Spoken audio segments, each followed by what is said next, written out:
Hi, today I've ready for POCO X5 and I'll show you how to customize quick launch on this device.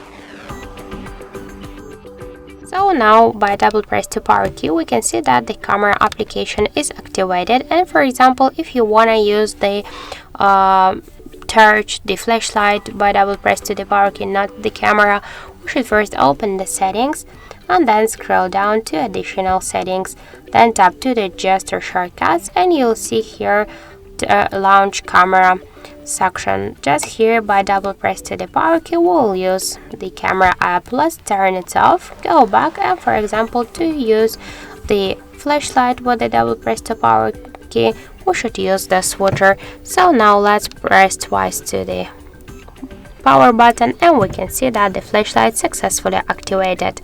So thank you for watching, and if you find this video helpful, don't forget to leave a like, comment and to subscribe our channel.